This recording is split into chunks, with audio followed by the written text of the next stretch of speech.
Dr. James Pennebaker, welcome to the show. It's nice to be here. And welcome back, Dr. Bianca Harris. Thank you. Okay, so let me start here. I'd love to hear a little bit of your origin story, Jamie. And by the way, just for the listeners, he told me I can call him Jamie. How did you get interested in the subject of journaling in the first place? I actually wasn't that interested in it. What had happened early in my career, I was doing work on physical symptoms and how people come to know how they feel. And I was writing a book on it. And I thought, I should have a chapter on what kind of people report lots of physical symptoms. So I put together a questionnaire and I worked with my students to come up with what kind of questions should we ask? And we asked all sorts of things. And somebody said, how about this? Prior to the age of 17, did you ever have a traumatic sexual experience? This was 1979. And I thought, yeah, that sounds good. So we threw that one on along with dozen, maybe hundreds of other questions. And we discovered that one question was associated with every kind of health problem imaginable. And we ended up doing a more national sample and found the same thing.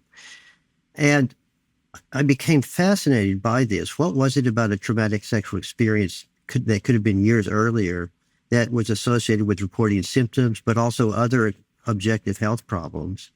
And one of the things that emerged was it was secret. And we did later studies and we found that having any kind of trauma was bad for you. We'd always known that. But if you kept it secret, it was much more toxic. And this made me start to wonder, if keeping secrets is so bad for you, what if we brought people in the lab and had them talk about them? But talking was too much trouble. And from a research perspective, I thought just having them write might work.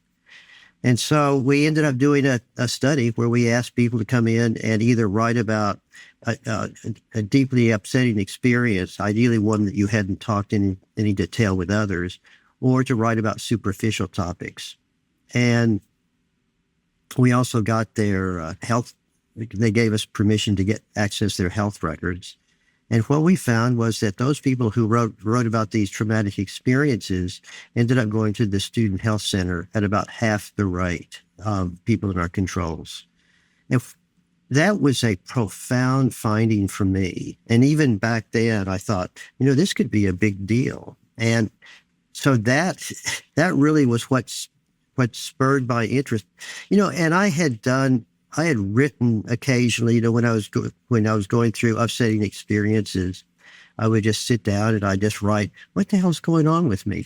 Why am I feeling the way that I am? And I would generally just write once, and I noticed I felt a lot better. And I saw this with people in our study, and that was what got me into it. Just to sum that up, there were two findings that set you off on this path. One was, if you have a secret trauma that has potentially deeply destabilizing health impacts, psychological, physiological. And the second is that if you write about it, it can reduce those negative impacts. That's exactly right. I'm interested, Bianca, we're early in this interview, but just how those two findings, how do they land for you when they go through the prism of your mind? I love it. The first thing I think about is I write a lot. At various times in my life, I've called it journaling. At other times, I've just called it writing, since a lot of the sort of personal dump is relevant to what I'm trying to write about in terms of imposter syndrome. But what I really love just at the beginning of what you're saying as a clinician is that sort of merger of the psychological and the physical. And I say that in part because I've always known that it's been helpful, but to really see that there are measurements and a very difficult thing to measure, I'm sure. There's so many, confounding variables, I'm sure, the types of trauma, how long the secret has been there, the, characteristics of the human being, etc. But just the broad strokes of it, I find really fascinating. Yeah, one of the things that intrigued me from the very beginning was, I would start interviewing people who had had, say, a traumatic sexual experience or some other kind of trauma. And what really completely shook me was, as they would tell me about it, they would talk about how keeping this big secret completely disrupted their lives and their social lives. So the very first person I interviewed talked about being molested by her stepfather. And she was in this position that she couldn't tell her mother because her mother was so happy with this new guy that she had married. And so all of a sudden she couldn't talk to her mother because she was afraid that it would leak out. She couldn't talk to her friends because she was only 13 or 14 and she didn't think they'd understand. And what was happening was she was getting more and more isolated from her family, from her friends. She couldn't tell anyone. She was constantly on guard. She couldn't sleep. And the sexual part of it was in some ways almost a minor part compared to the complete disruption of her life. And you can see the degree of stress this has on somebody. Does one need to have a secret trauma in order to benefit from journaling? Not at all. I think a lot of it is, all of us have had major disruptions in our lives. It could be you failed at something that everybody knows about. It could be almost anything. But we often choose not to talk about it with others. I don't want to come across as weak. I don't want to come across as vulnerable or whatever. And one thing that I think is important to ask ourselves is, why is it usually at the end of the day when we come home, we tell our spouse or friends about what happened during the day, upsetting experiences? And I think one reason we talk about them normally is that it helps to organize them in our minds. And if you have some kind of upsetting experience that you choose not to talk about, you can't talk about because it might hurt other people's feelings, you don't organize it. And one thing that I started to realize in the studies I did and other people started to do was that putting something into words almost forces some kind of structure, some kind of way of organizing the experience. How do you know when one is organizing their experience, which I think can only happen according to how that person experienced it, when then there's a story created around it, as we all do? Sometimes that story, and particularly in trauma, may not be fully accurate in terms of how it was portrayed, which is not to negate the impact of it or say that that story was not the true story to that person, but how might that impact perpetuation of a story of inaccuracy? That was just something that bothered me early on in my research, but I eventually came to realize I don't think it matters. Coming up with a story helps to still the mind. I think one reason we ruminate so much after a trauma, especially one we don't talk to other people about, is our mind is trying to put all the parts together to come up with some kind of meaning to it. And even if the meaning might not be accurate, if we believe it, we don't think about it as much. It allows us to move on. So I don't think accuracy is the best way to think about it. Obviously, some stories may be self-defeating in some way. So in that sense, accuracy may be very beneficial. But in other ways, I'm not sure it matters that much. It's really interesting. I mean, that we are meaning-making creatures. We need, our brains can't rest until we've made sense of something. Generally, we hate uncertainty, ambiguity. So that definitely lands for me. Well, now that I'm talking about myself, I'm going to keep pressing on something I asked earlier, which is, I have not had many big T trauma events in my life yet. And not to say that I haven't had ups and downs, and I don't think I've had many secret traumas. Although, as I say this, I realize I wrote a memoir about having a panic attack on television and not telling anybody that was caused by taking drugs after going to a war zone. So that was a secret trauma that I did write about it, and it felt better afterwards. But I guess I'm trying to represent the people in the audience who might not see themselves in either the word trauma or secrecy, but of course have had ups and downs in their lives and are wondering, can I too benefit from journaling? And I'm kind of in the same boat. I've had ups and downs in my life, and I haven't had a major trauma myself.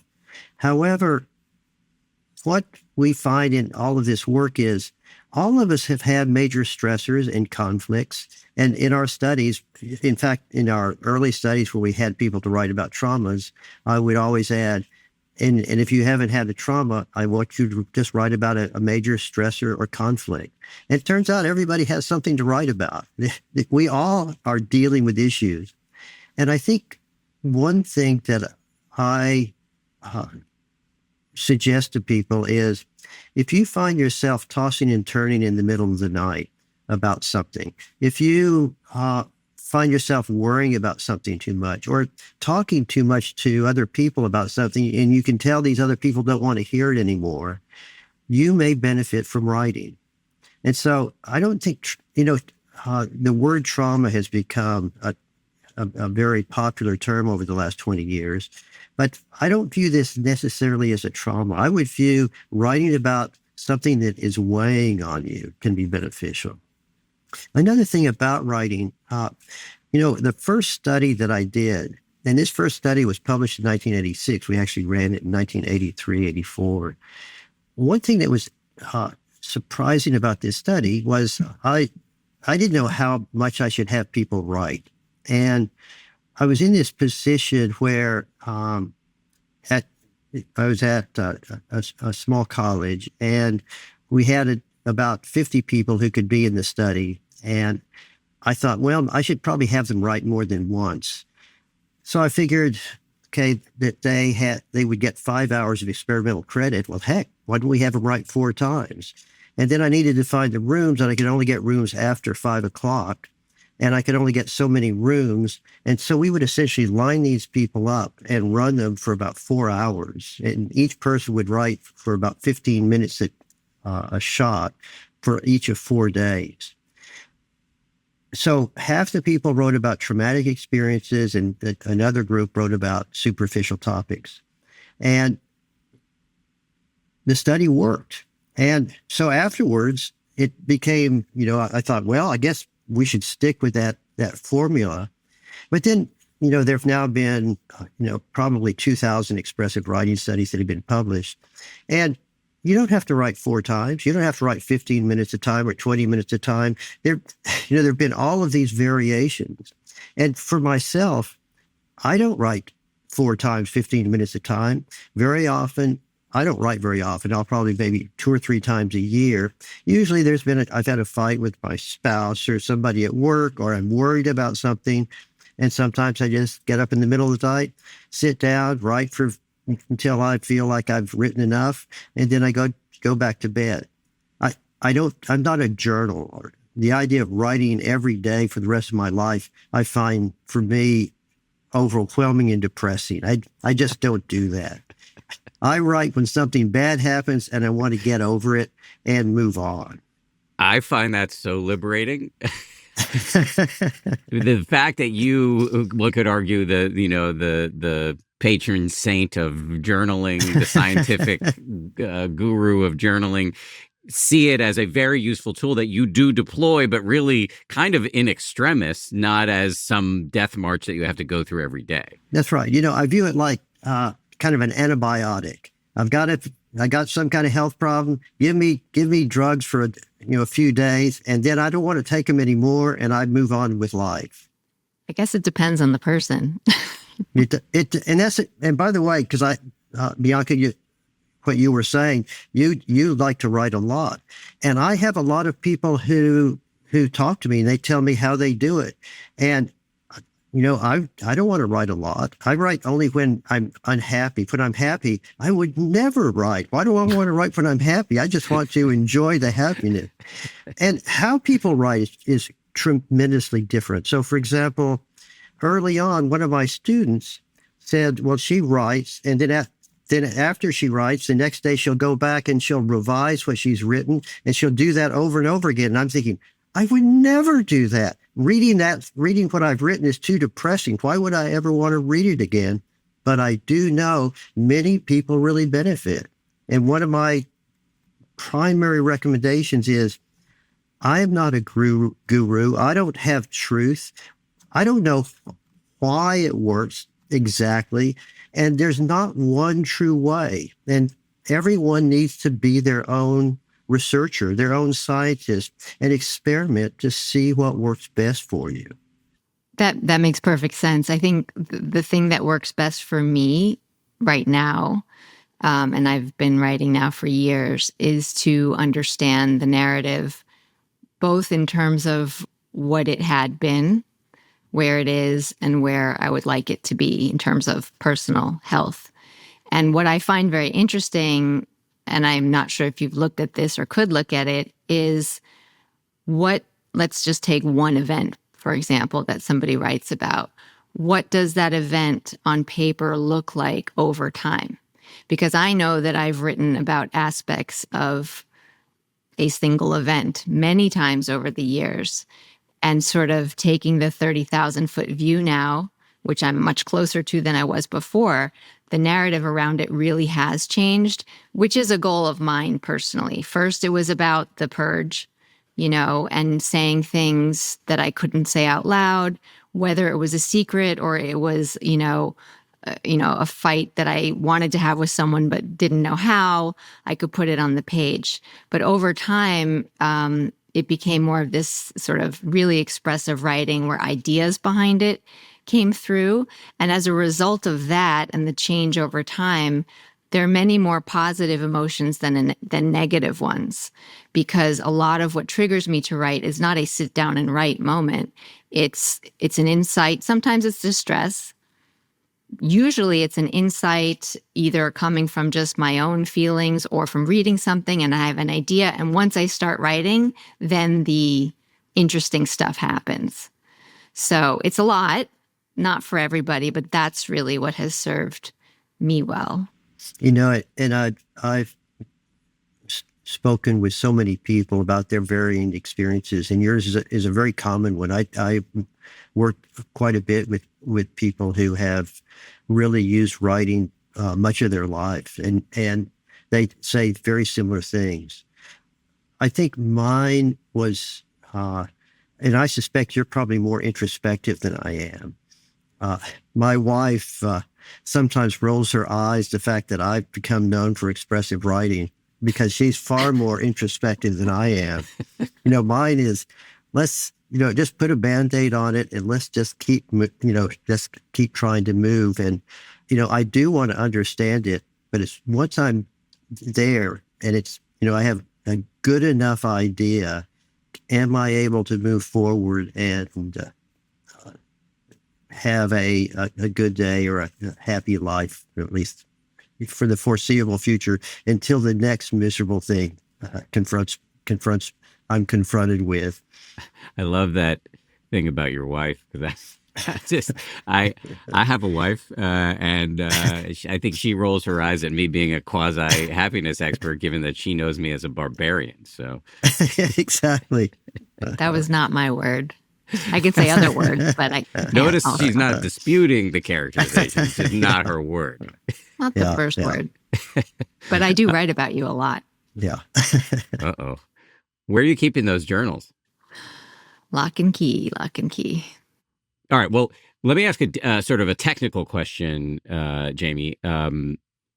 Your protocol is called expressive writing. You've been very clear in a helpful way that one does not need to follow the exact directions that you use among your study participants, but it might be worth your describing what the directions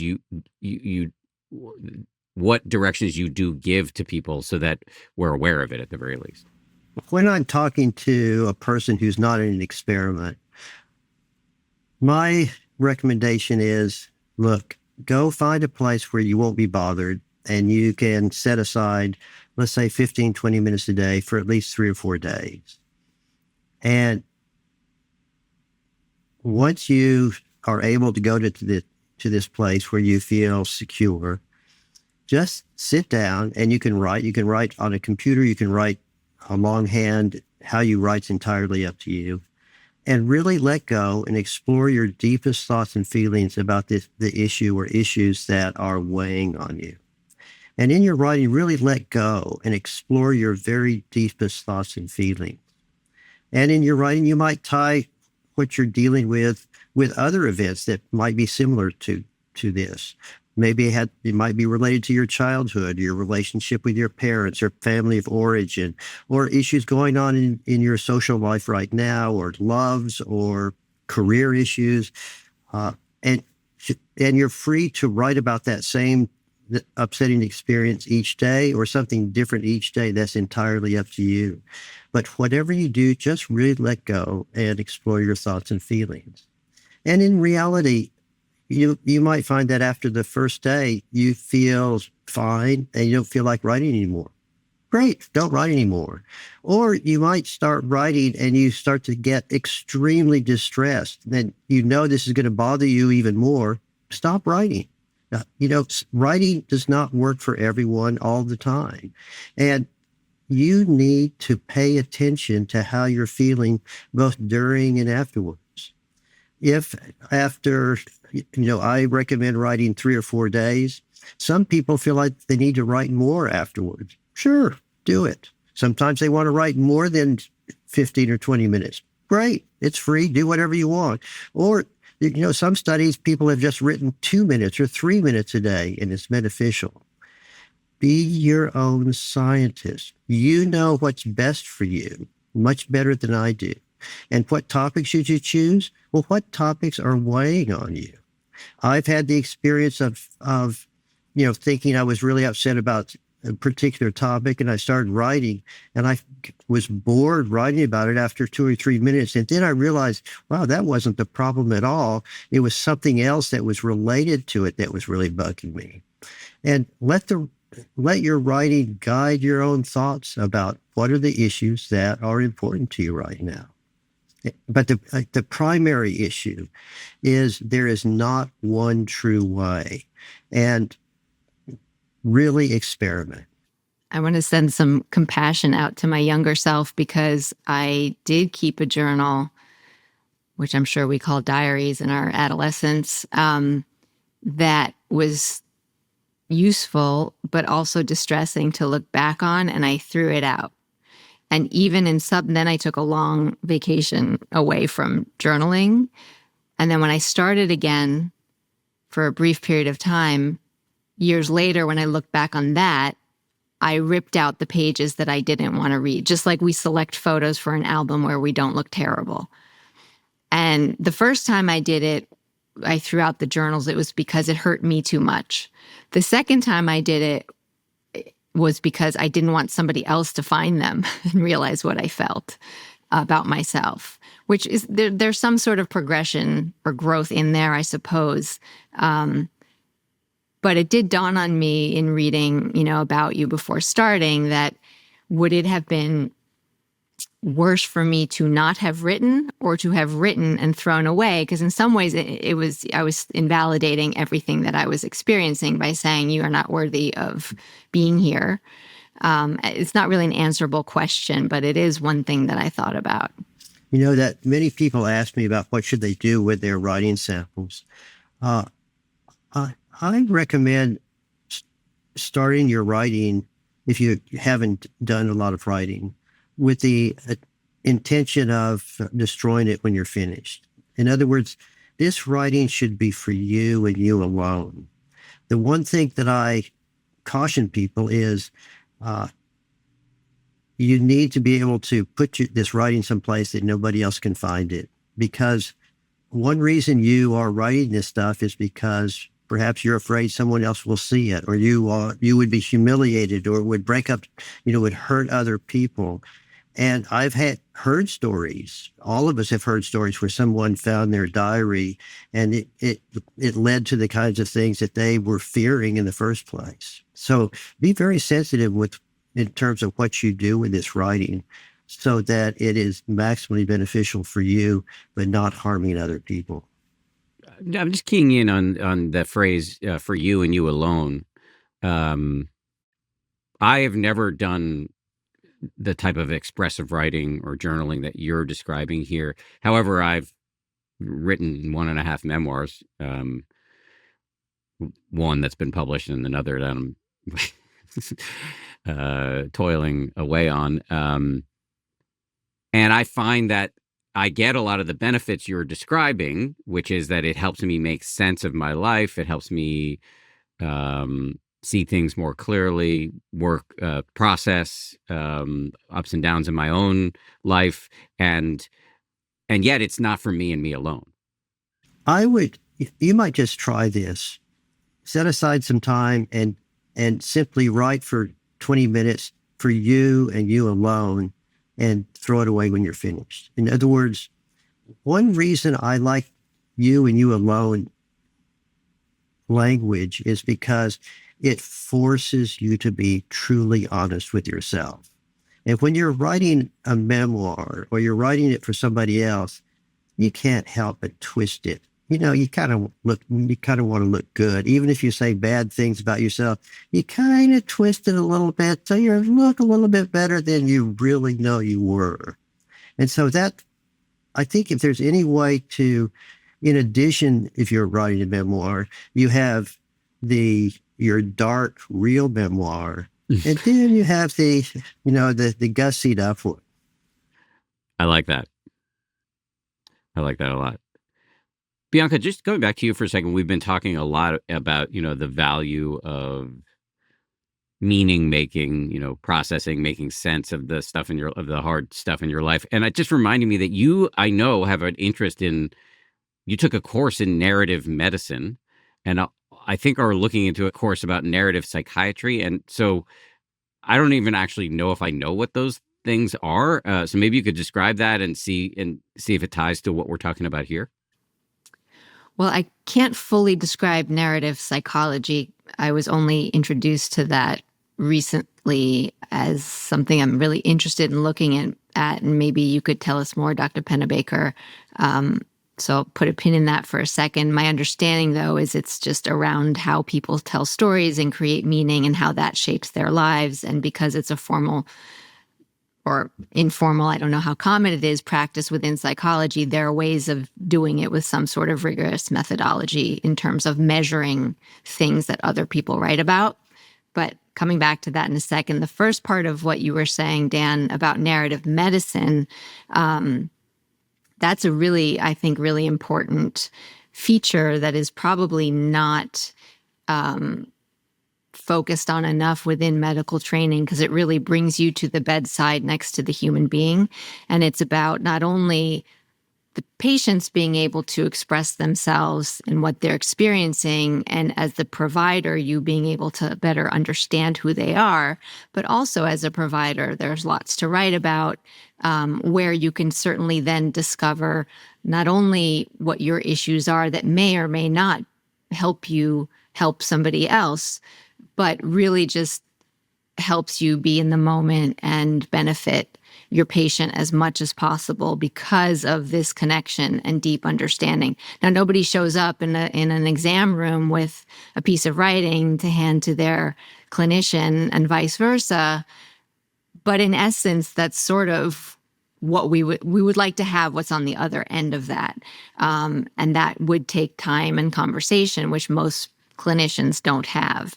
So the narrative medicine, I took a course in it, not a master's degree, which does exist, and there's a great one through Columbia University, is really about not only practicing writing, but practicing reading other narratives and really getting into what people are saying and how they are saying it, which I think Dr. Pennebaker probably has something to say about as well.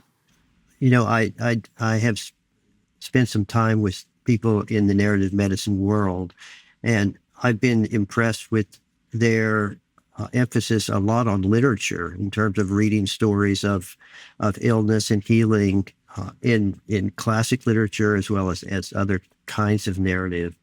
And And I think it has real strength to do just what you're saying, is making a physician more aware of the person and the context of their illness.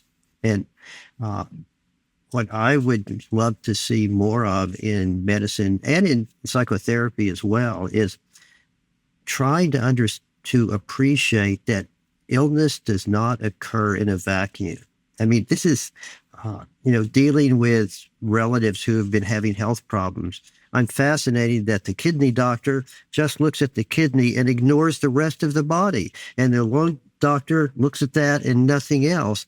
And nobody ever says, well, what's going on in the person's life? What we think of the old family doctor, who went around with a little black bag as kind of a true holistic medicine expert.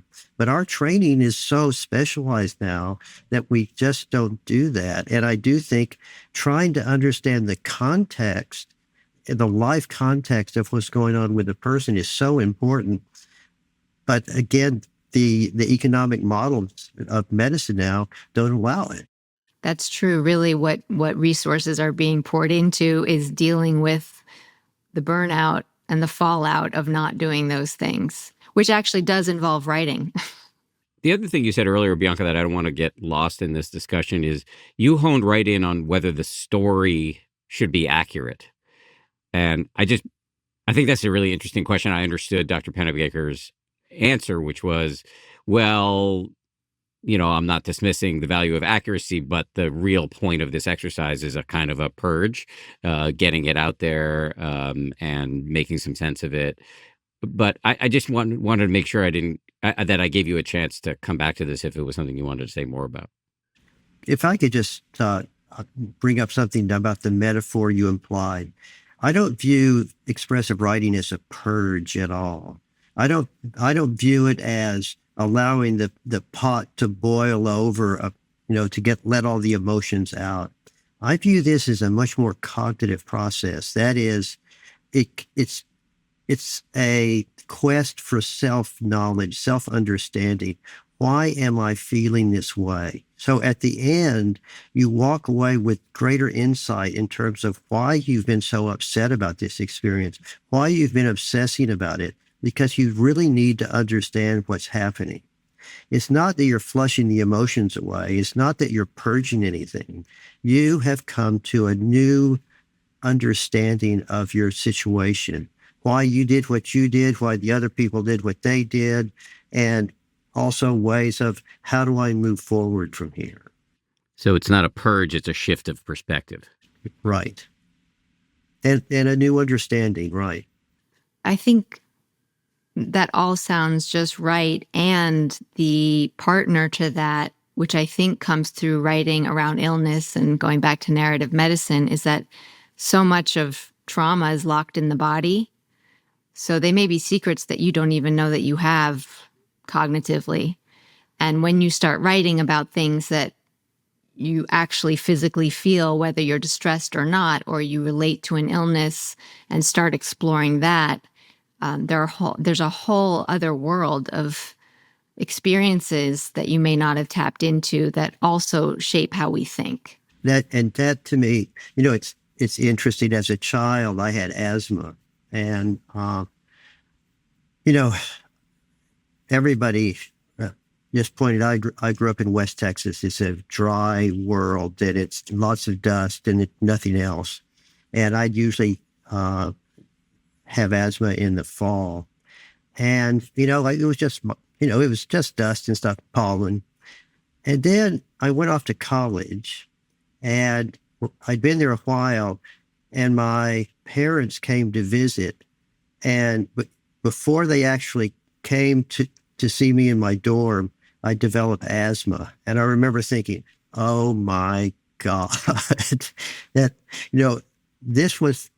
my asthma was related to my relationship with my parents, especially my mother. And it was kind of like, oh my God, I had no idea. And that ironically pretty much cured me from my asthma once I saw that relationship.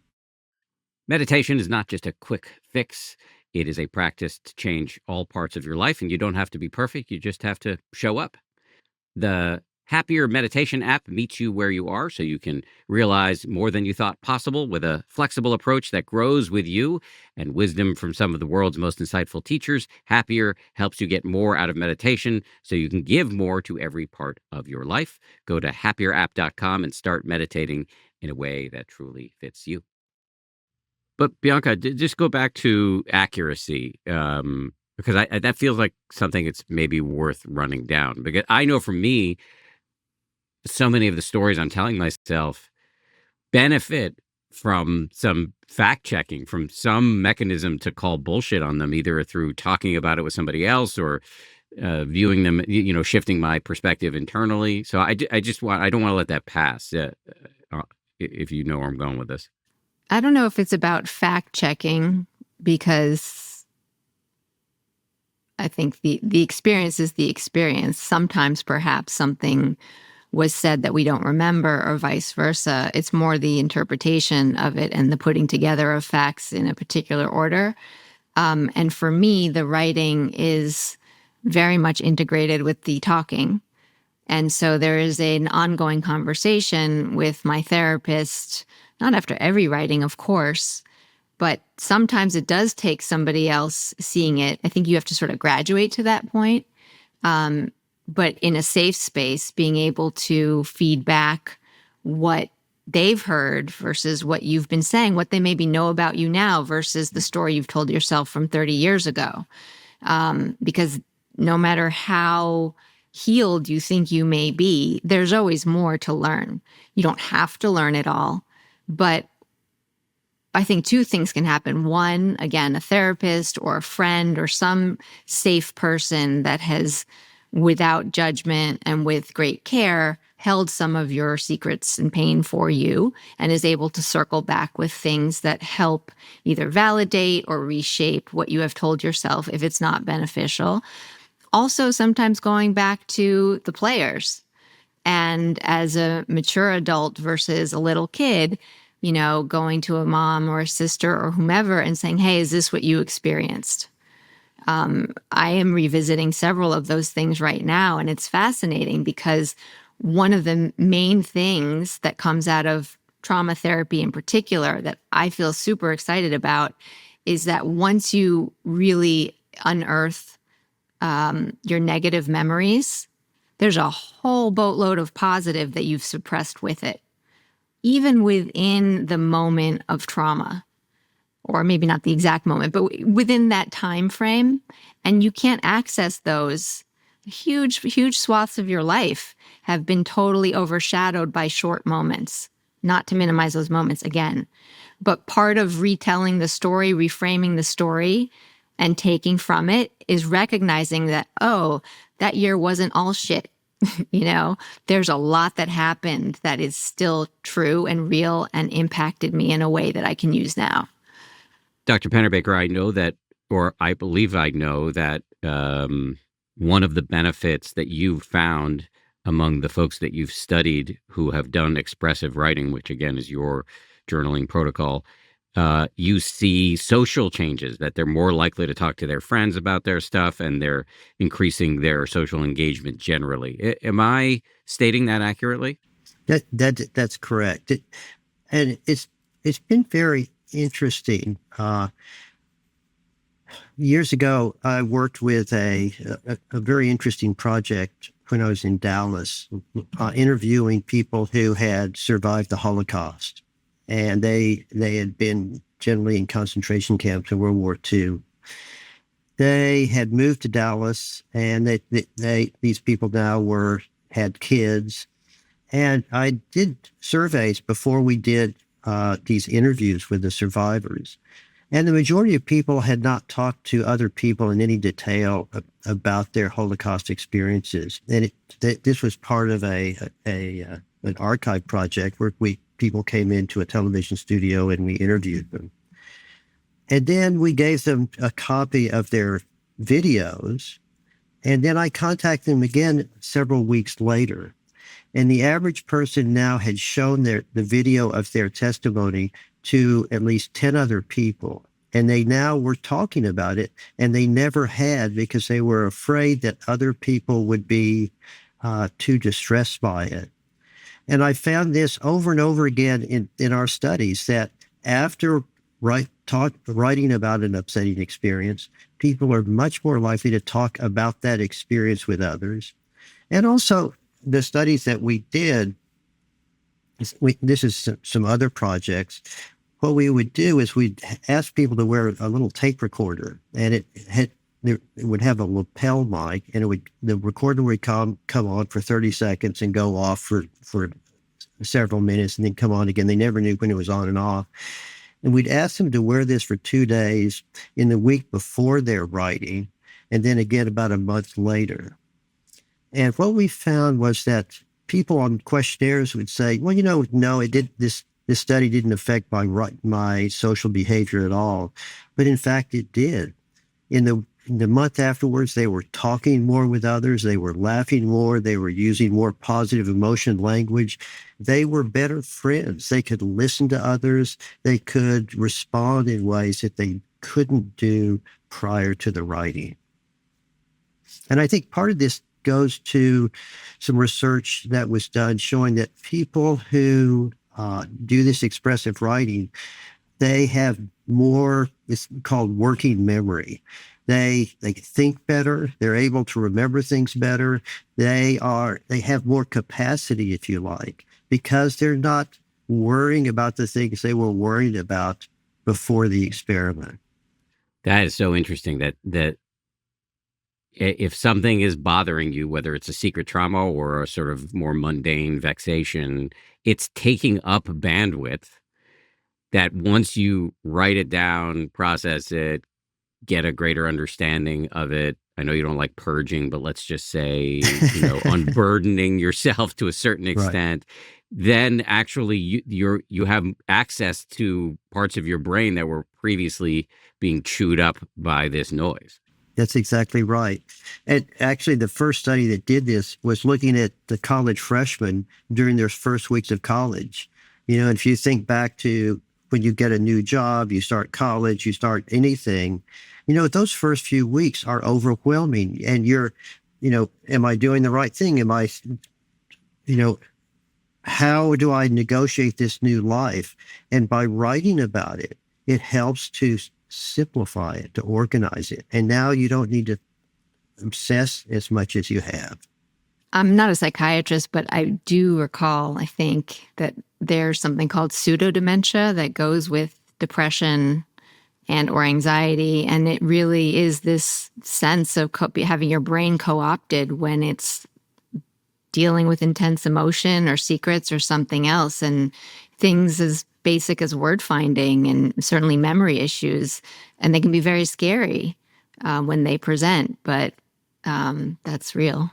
Yeah, no, this is a very real, we all get stupid when we're under a lot of stress. And this has been shown over and over and over again. That's a great quote.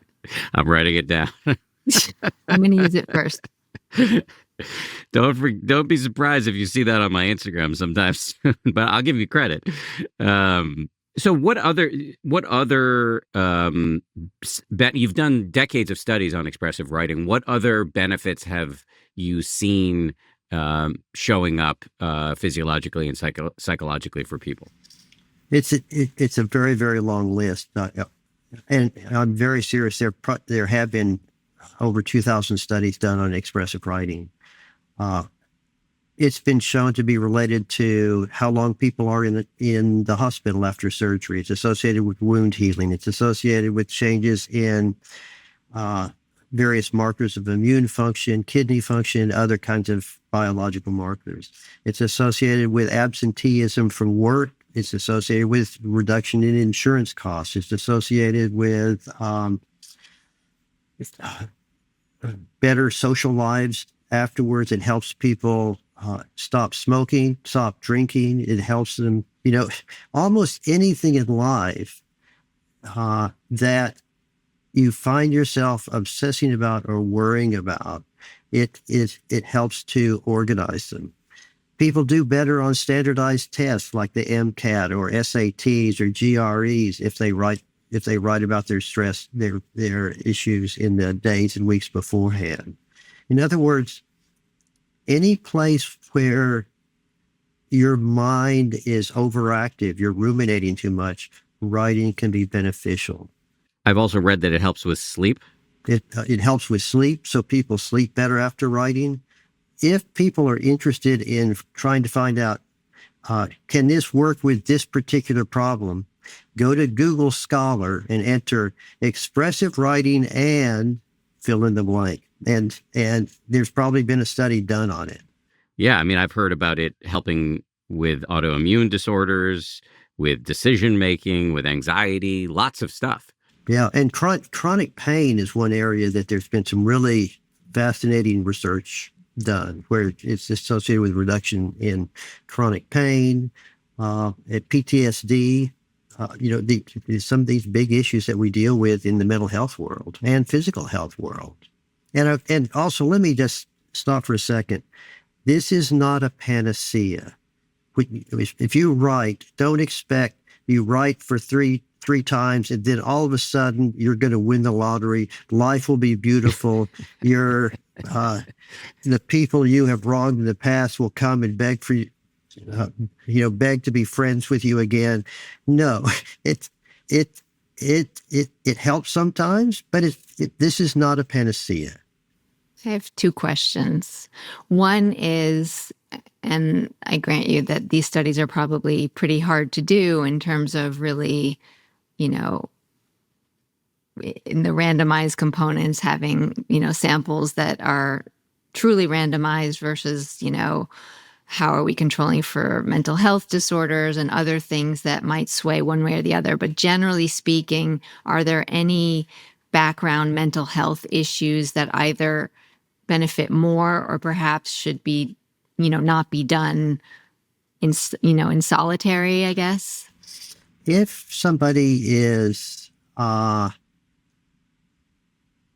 deeply clinically depressed, I'm not sure that expressive writing is the first method I would recommend. In other words, if you've just had a massive, horrible trauma, I don't think writing is necessarily beneficial. And if you happen to be a therapist, I would never ask somebody who's just gone through a major trauma to push them to write about it at the time. If they want to, that's great. But I think people are particularly vulnerable in the aftermath of a major traumatic experience. I generally think that people benefit most when they find themselves thinking about something too much. And if you've had a major trauma and you're thinking about it all the time yesterday, you're not thinking about it too much. That's normal. But if you're thinking about it all the time 6 months later, that's too much. So that would be my primary recommendation when not to write. And also, if you start writing and you don't feel better, if you don't feel as though this is being beneficial, this might not be a good time to write as well. In terms of, are there particular places where it is beneficial? You have to be your own researcher here. In other words, try it. Think about it. There's no downside. It's free. I'm not going to ask you to send me $50 because I came up with the idea and I patented it. It's not patented. Nobody patented the idea. And you can throw away what you've written. Nobody needs to see it and probably shouldn't see it. So try it. And that's what I like about it. There's no significant downside that I can see. It's interesting, too, what you say about doing it for you, because it just makes me think about, admissions essays to medical school, to colleges, and how really it's become about proving that you've been through something and that you've overcome, or perhaps you haven't, but you're able to disclose more about it. And for some people that really works, but for others, And I think for minorities in general, from what I've read about, that can be distressing if it's something that is expected to be brought forward and yet it's, being relived and almost objectified in a way as a measure of your worth to an academic endeavor. So yeah, I think really writing about it for yourself is an important note. That's exactly right. And I know you all are thinking about some kind of writing exercise on your website. And the primary issue is, I would urge people, if they when they do this, is that this writing is for you and you alone. That unless they somehow specify it, there's no feedback. That this is something that just gives them the freedom to write. And there could be prompts as well. Questions such as, in writing about this, how might it be related to your family? How does this affect how you are getting along with others? Or how is this affecting your health? Or things like that. So you could have prompts. There's so many ways you can set it up, but the essence is giving people the opportunity to put this issue into words, ideally one that they've not spoken to other people about in general, and letting them come up with their own kind of understanding of the experience. You mentioned the journal that Bianca and I have been working on. One of she and I just wrote an overview at the top of the journal to sort of describe ways you can use this product. And we describe expressive writing, but we also wrote about other forms of journaling, and I'd be interested to hear your thoughts on it. For example, I believe there's been some research on gratitude lists. Is that something you've looked into as well? I have not. And I don't know the literature on it. And again, I believe in trying everything. It's really important. There is not a true way. And so try gratitude lists. And if you feel better, if you feel so it makes a difference, fabulous. Keep doing it. So I think that's the most important issue. I'm not selling a panacea, and nobody is selling a panacea. All of us need to, if you are suffering, try to figure out what works best for you. Yeah. Yes. Just to emphasize, you're in a welcoming place for people who are allergic to panaceas, given the name of this show is 10% Happier. So we're not we're not about miracle cures here. Just to say, on gratitude, I've done a little bit of looking at that, and it does appear that there are some benefits to that. So we are including it. And then there are a couple of other ways that I have found journaling to be helpful. One, there appears to be some literature on. The other, I haven't seen anything. One is that the sort of making and remaking of to-do lists. Apparently, I find it very helpful in terms of setting my priorities and helping me make better decisions. And it helps my working memory because I've got it all in one place, and I can then focus on what I need to do. And that appears to be backed by some data. And then the other thing I use journal for is when I'm in conversations. In fact, I'm doing it in this conversation. I'm taking a lot of notes, especially about things I want to say, so that I don't forget what I want to say, but I also don't jump in and interrupt somebody else and cut them off. So any thoughts on either or both of those? Since I hardly do any to-do lists, I don't approve of them. but sure, if they're helpful to do them. And I do, when I'm under stress, when I'm about to move, or when there are certain times I actually do to-do lists myself. And I do think they do exactly what you're saying. They are helping your working memory, so you don't have to keep thinking about it. Those thoughts now are transferred to a piece of paper, so that paper is having to do all the work. So in that sense, Yeah, that makes good sense to me. So I get anything that we do that you feel is beneficial, do it. I can really see the subjective benefit, certainly the measurements that you've made around, physical symptoms and some illnesses. But what do we think the mechanism is behind writing and all of those outcomes?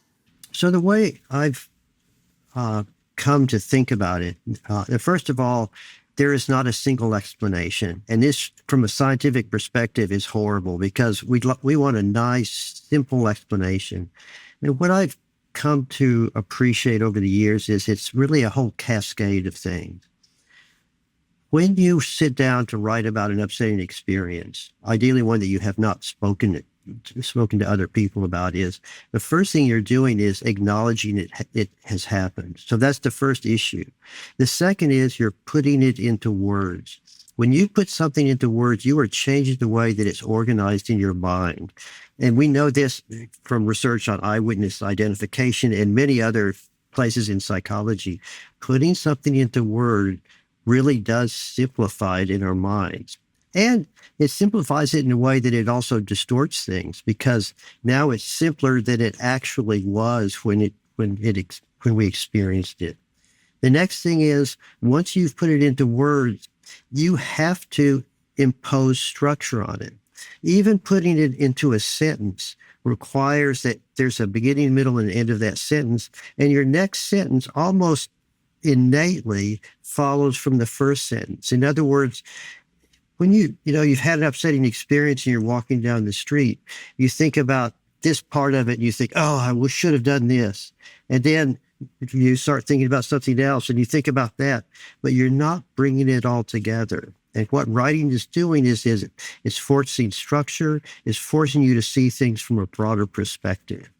And then and all of this is effectively giving it some meaning, which means now that we don't have to obsess about it or ruminate about it the way that we had been in the past, which means we sleep better. And we know that sleep is associated with more efficient immune function. It's associated with improved working memory, drops in depression, all of these other markers, which is also associated with changes in our eating behavior. So all of these things are related, and of course, with the changes in social behavior, it allows us to be better friends, so we can listen to other people better, and we are more socially connected. So it's a mixture of all of these. So, and we could also, if we wanted to go in the direction of the brain, there's been research showing there are brain changes, and there's all sorts of changes in autonomic nervous system and immune function systems. So all of these systems are interconnected. So that's on one level not a very satisfying mechanism, but the reality is when we're dealing with people dealing with major upsetting experiences, their entire lives have been disrupted. Their eating patterns, their connections with others, their work life, their home life, everything. And so it's not surprising that writing is kind of one strategy that it can help align all of these changes that have occurred. So mechanistically, it might be very, very generally speaking that it's really a modulation of the stress response that then impacts all these other pathways, even changes in the brain. Yes, but then someone could say, well, it's the changes in the brain that's modulating all these other responses. And then other people say, oh, no, it's changing their social behavior, which changes their brain, which changes. So all of these, I mean, that's what's so interesting. These are all so horribly interconnected. That's the problem of being a human, or actually being a primate, actually even being a more than a single-celled animal. Mm-hmm. And even I'm picturing Iguazu Falls in Brazil, where Bianca and I just went with our son. It's just these series of interconnected cascades, and that's coming to mind as you're talking about the benefits here. That's right. Now that's a metaphor. I can work with that. We're, kind of rounding third here into the final section of our time together. But before I let you go, in preparing us to do this interview, our producer Marissa Schneiderman, who's running point on this episode, she every time we do an episode, one of the producers, in this case Marissa, gives me and Bianca a prep doc, and in Marissa's prep doc, there was a section where she talked about another, and I think maybe related, field of study that you've engaged yourself in, which is the psychology of word choice. And so I thought before we let you go, I'd invite you to say a few words about that. So fortunately, we've got another 2 hours to talk. So the expressive writing research, the first paper came out in 1986. And in the next few years, more and more studies started to show that it was beneficial. And it led me to, and others, to ask the question of, why does writing work? And one of the issues I became interested in was, well, maybe we could get a better sense of how people benefit by looking at their actual writing samples. And maybe if I analyzed their writing samples, I'd have a better sense of how they were changing in their thinking. I gave these samples to clinical graduate students and had them rate them along multiple dimensions, which turned out to not work very well. The people didn't agree on the dimensions, and there were similar problems. And I thought, well, if maybe I could just get a computer to analyze this data, or to analyze the words. And as it happened, I couldn't find any. So I ended up working with one of my graduate students at the time, Martha Francis, and she and I put together a computer program that would go through and analyze text and calculate the percentage of words in the text that were, say, positive emotions or negative emotions, or different kinds of cognitive styles, the way people were thinking. And we also looked at other parts of speech, pronouns and prepositions and so forth. And the computer program ended up giving us some insight that, in fact, that people who benefited the most tended to use more positive emotion words in their writing, which might get back to the gratitude issues. But what was even more potent was the people who tended to change and increase in their use of cognitive words. The cognitive words could be causal words like because, cause, effect, where people are trying to understand the cause and effect of issues, or insight words like understand, realize, know. The people who increased in their use of those words benefited more than people who didn't. And this started to get me to think about how we can look at thinking patterns and other psychological patterns in language. And one of the things that popped out also was that we discovered that people who benefited the most some days would use I words, I, me, and my words at high rates. And on other days, they might use words like he, she, we, you at high rates, almost as though they were changing perspectives from day to day. And the people who wrote in the same style did not benefit. And this led me to the last 20 years, 30 years of research, focusing on what we can learn about ourselves and about people in general by the way they use words. So, for example, we can see personality differences in the way people use words. A good example might be the people listening to this podcast. If we went in and analyzed all of your text messages or all of your emails over the last few months, I could immediately tell which people are really sociable and which ones aren't, simply by looking at third-person pronouns, he, she, they, or maybe words like we. That people interested in other people make references to other people. There's a big shock. But what's interesting about this is there are these little words that none of us ever pay attention to that tell us about others. And that is where I've gone in the last several years. And it's relevant to uh, our ability to see how people think. So we've done research in terms of with Reddit, looking at how the pandemic affected the culture and how it has changed the way that we have thought over the last 3 or 4 years. And we can look at differences in cities and age, sex, social class, etc. And it's a really interesting marker of people's kind of psychological lives as it's revealed through language.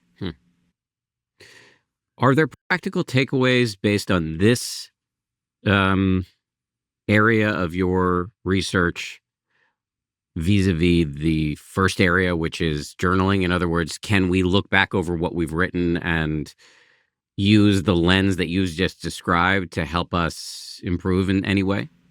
A little bit.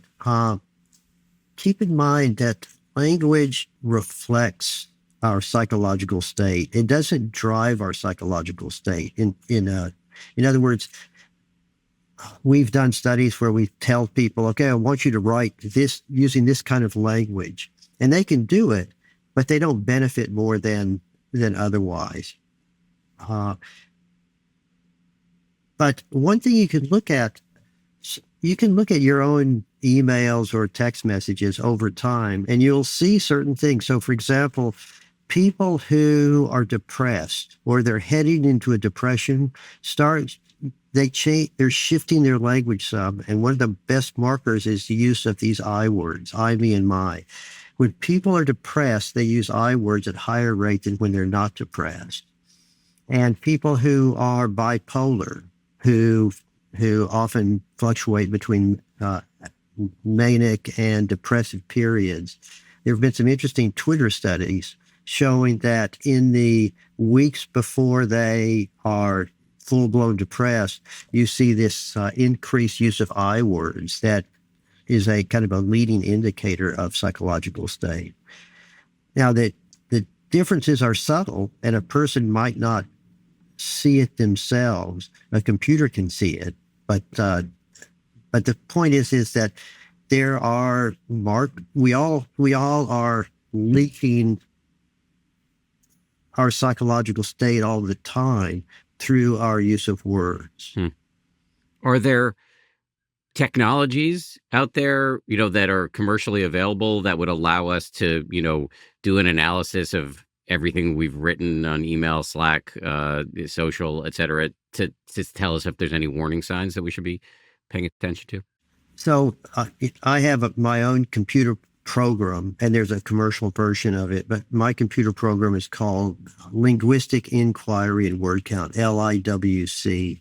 We pronounce it Luke. It doesn't look like Luke, but hey, it's mine. I call it Luke.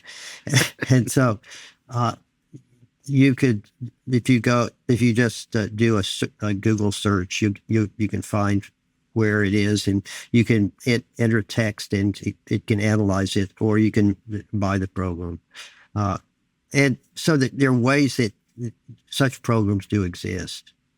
I'm just wondering what the profile would be looking at the text of someone who doesn't use I or you and just answers in one word like yes, no, oof. They're okay. They're deeply disturbed. I can't. I'm struggling to guess who she could be referencing, Jamie.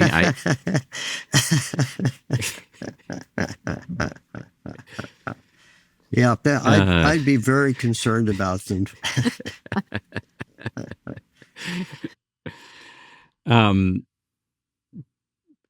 Bianca, before we go, any more questions on your side?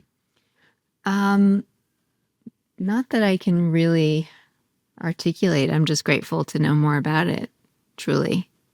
I was a psychology major in college, and I have to say social psychology was tough for me because it was really difficult to sort of define, categorize, measure things. And this, in many ways, kind of just feels more complete and relatable, at least as a clinical person. So thank you. That's exactly what I wanted to hear. Thank you. Jamie, before we let you go, two questions I ask at the end of every interview. The first is there something you were hoping to talk about that we didn't get to? No, I can I can talk about lots of things. And I think what we did was just fine. Okay. And then the final question is, can you please just list some books you've written and other resources you've put out into the world that you would like listeners to know about? For the language work, I have a book called The Secret Life of Pronouns. It came out about 10 years ago. I've also written and co-written a few books on expressive writing, and opening up by writing it down, words, books like that. So you can just Google my name and go fishing. I also have a website through the University of Texas, and there's lots of publications there if you're interested in original work. Okay, we'll put links to the website and the books in the show notes so that people, if they want to learn more, can get it. Having said that, this was a delight. You're really fun to talk to. Bianca, as always, you did a great job as well. So thank you both. Thank you. I thoroughly enjoyed this. Thank you, guys.